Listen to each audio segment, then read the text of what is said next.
Need a motion to come to order for the regularly scheduled board meeting? I'll make the motion. I'll second. All in favor? Unanimous. Item 164, Pledge of Allegiance. Mike? I pledge allegiance to the flag of the United States of America, to the republic for which it stands, one nation, under God, indivisible, with liberty and justice for all.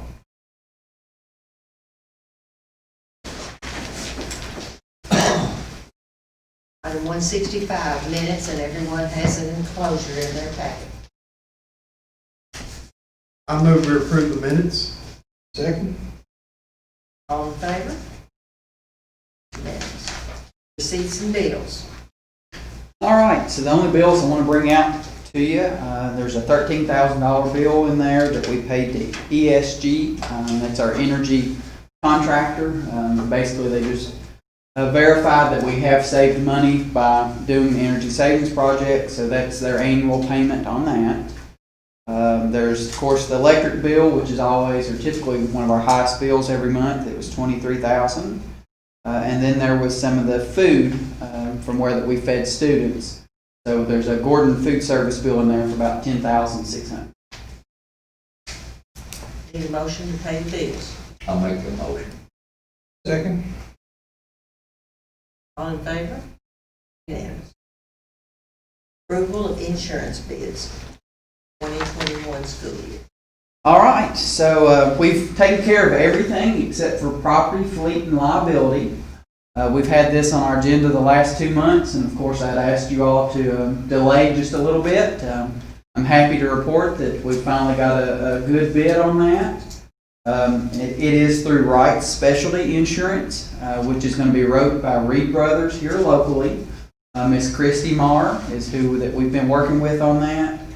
It actually increased coverage. It increased our data compromise, added about $100,000 extra buildings and grounds equipment, and it increased our hired auto comp and collision policies, as well as increasing other coverage across the district. There were several $1 million in increased coverage. And actually, it's going to renew at about $24,000 to $5,000 less than what our renewal from our current provider was at. So my recommendation to you all would be that we go with Wright Specialty Insurance for property, fleet, and liability. I'll make that motion. I second. All in favor? Unanimous. Revised salary table, All right. food service. Yep. The only change we have on salary table for this month is the food service breakfast manager. That is a position that kind of already exists at all the schools. This is not a new position. But what it is that in each of the 4 cafeterias, there's one of the employees who is a food service assistant will help do a lot of the paperwork and take care of a lot of the things for the breakfast manager. It's a lot more responsibility than just your ordinary food service assistants. So Miss Anna asked us to give them a little bit more on the hour. So that's what this is. And it does increase them $1 per hour over the food service assistant salary schedule. I move we have a food service breakfast menu for the salary. Yep. Second. All in favor?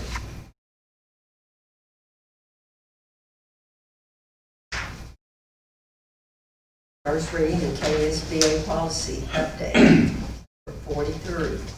As you all know, annually, Kentucky School Board Association provides an update to our policies. They handle all of our policies for us as a district, and they do an annual update as they go through all of our policies and provide updates as needed. You all have had a chance to review these policies.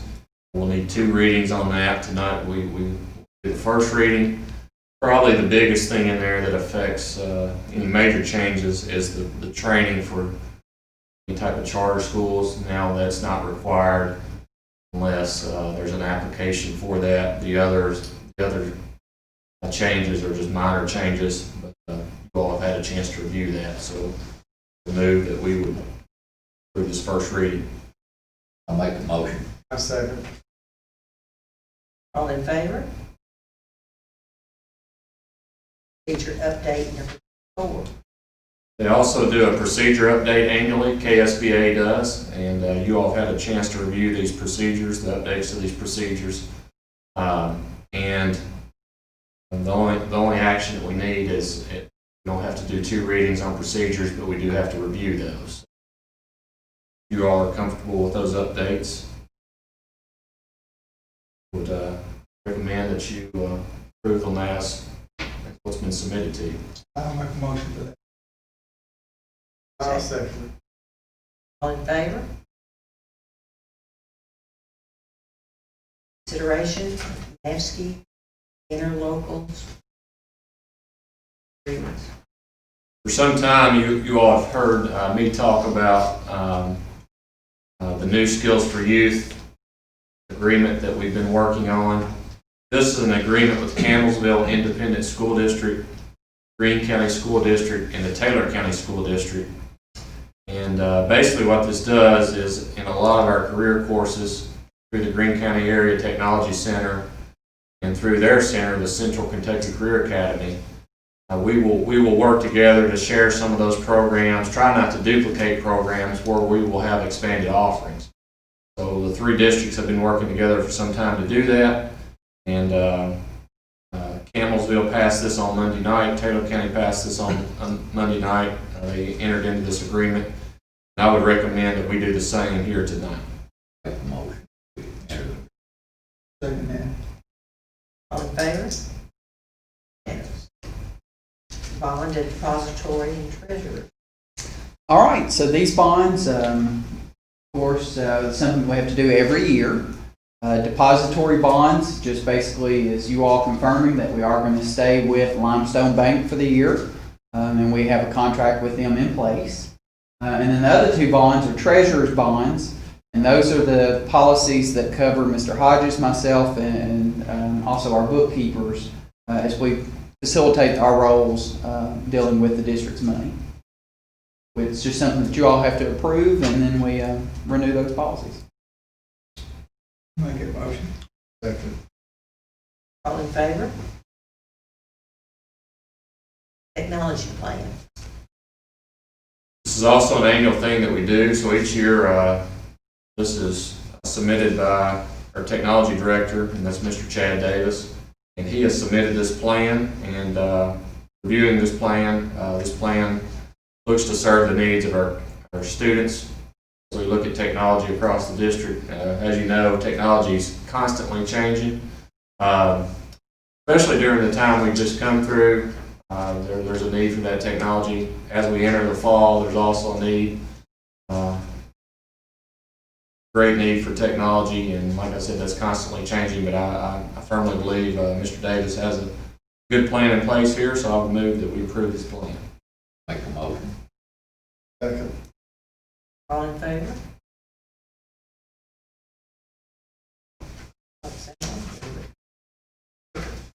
Professional development plan. I'm going to present this here tonight. This is for 2020, 2021, and much of it remains the same. I'm just going to read the changes to it and just highlight those to you.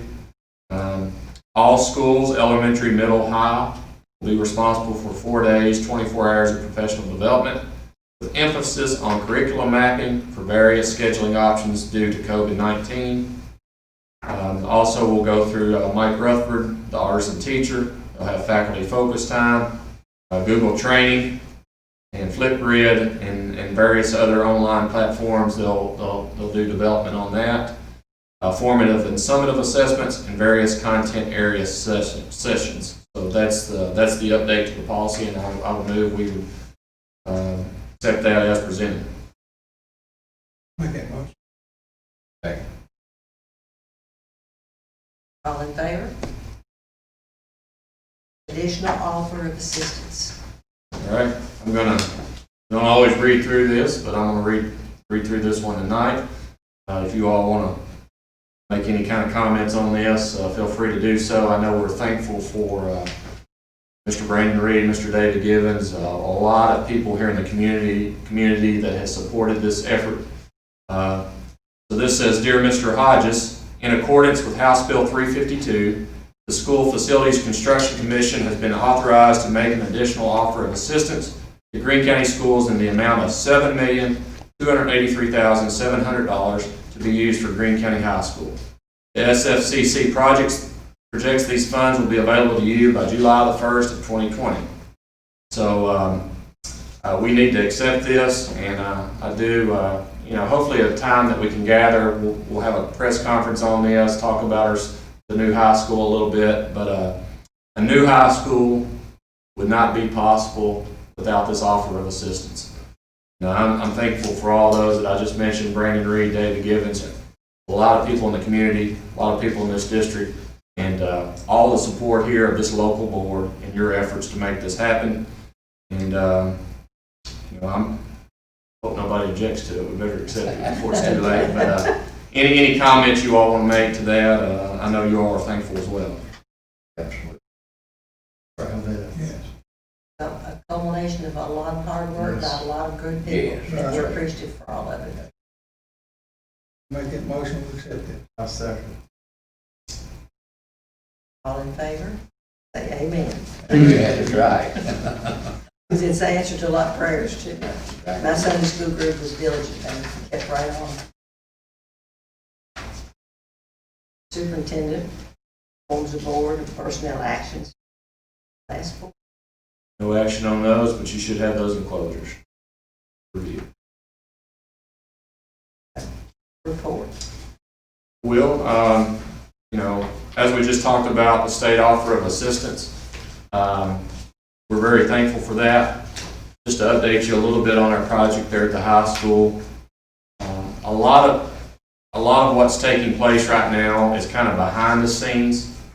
We've looked at programming with a committee here of people there at the high school, of staff at the high school. They're currently reviewing program. As we go forward, time changes every year. Programs change, needs change.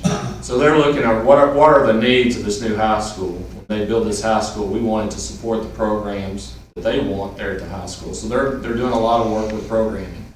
At the same time, you may have seen people outside here lately, and what they're doing. We recently at the site, there's some site work going on. A survey has been taking place. And thankful to utilize Pittman Green here in Greensburg. They did the survey, and glad to be able to partner and work with them. And Gary Scott and Craig Ossie, they secured them to do the survey. And also, there's been some drilling taking place, some boring to look at the site. There's a primary location for the facility. There's a secondary location for the facility.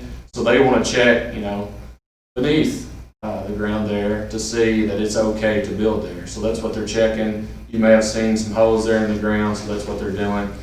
And so this is moving. We've said it'll move slowly, but it is moving, and we're starting to see a few things happen, so we're excited about that.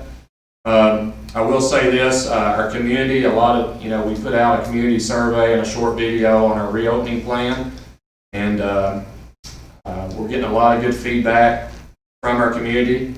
Before we come into this meeting, we've had 1,050 roughly people respond to that survey, and I want our community to know that we value that feedback, and we're going to use that as we develop our plan and finalize our plan. As we go into next week, we continue to add details to that plan, and we want to provide a safe environment. At the same time, we want to maximize learning, and we're going to continue to add the details to that. I will say this, we've shared this with several districts, several other districts that we've shared it with them. And I'll say this plan is the hard work of many people. So many people's pitched in and helped with this. And I'll say this, I feel very confident on August the 6th that we're going to have a plan in place that suits the needs of each family in this community. Just at the start of it, each family has the opportunity. If they're more comfortable with their child attending virtually, they can complete an application, and that child can attend virtually. If they're more comfortable with their child attending in-person classes, if they're ready for them to come back, they have that opportunity as well. So we're going to serve both. And and school start on August the 6th. And I'm just thankful to the community for their support and their feedback that we continue to get, and we'll continue to take that as this plan develops. I will say this, the second meeting that we have with the health department is next week, and we look to get approval for this plan.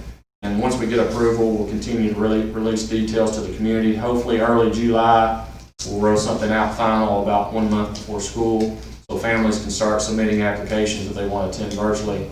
If they want to come in person, many of those have already registered. But we're excited that we have a good plan in place, and you all will have, as a local board, a chance to look at it here in the next meeting or so, and you all will approve that as well. So I'll continue to update you on that as we go.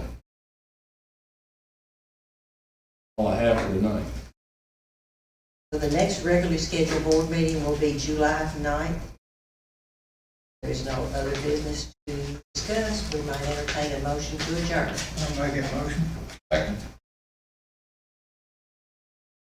All in favor? Unanimous, and we're so adjourned.